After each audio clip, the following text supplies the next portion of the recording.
好的，观众老爷们大家好，我是解说员老八，今天带各位见识一下越南出品、纯手工打造、成本低廉、效果极佳的顶级高级捕鱼工具，人称半自动抽鱼棒。制作的材料非常简单，一根口径较粗的 PVC 管，在一头用锯子开出几个锯齿状结构，然后通过火焰炙烤的方式将锯齿向内翻转。这样做的目的是将一头堵死，防止过会儿放置进去的活塞漏出来。然后在管道偏中下的方位给它小刀拉屁股，开个眼。这很显然就是给鱼钻进去预留出来的孔洞，眼开的比较大，这里还是存在一点瑕疵的。洞扩得太大，里面的东西容易兜不住漏出来。希望下次制作的话，可以在这方面做一些调整，洞还是紧一些的比较好。最后利用这根管子上的一小部分作为模具，浇入水泥，做成1:1真人倒模的活塞。我们注意到上面加了一根钢筋小弯钩，干燥后系上绳子就成了抽鱼棒的重要组成部分，俗称棒塞。和棒柱形成搭配，就能将通过开孔游进来的鱼抽到管口，非常神奇。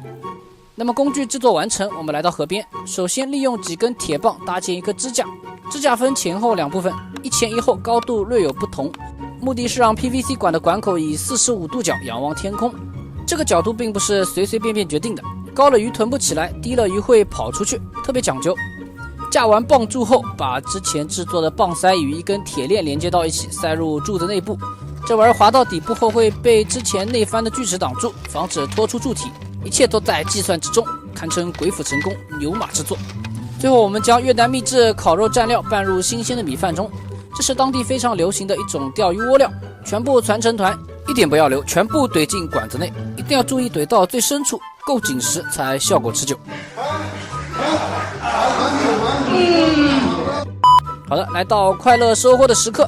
天色并没有太多的变化，从种种细节分析，时间并没有过去太多，看来节目组的工作效率也在拍摄过程中逐渐提高。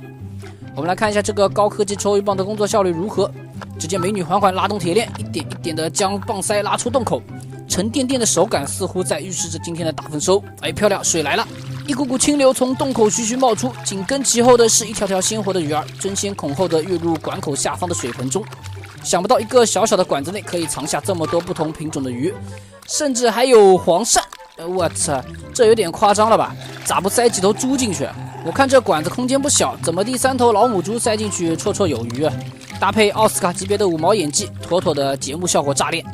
这一盆有鲶鱼、黑鱼、过山鸡、黄鳝，估计今天菜市场上的小杂鱼都被节目组承包了，太下血本了，堪称良心大作，毫无瑕疵，真实无比。我相信屏幕前的各位都已经克制不住一股正义的冲动，当场就要向杀书记举报了这万恶的节目组。我劝各位一句，得饶人处且饶人，该出手时就出手。当然别搞错了，把我给举报了，我是无辜的。那么感谢各位的观看，我们下期再见。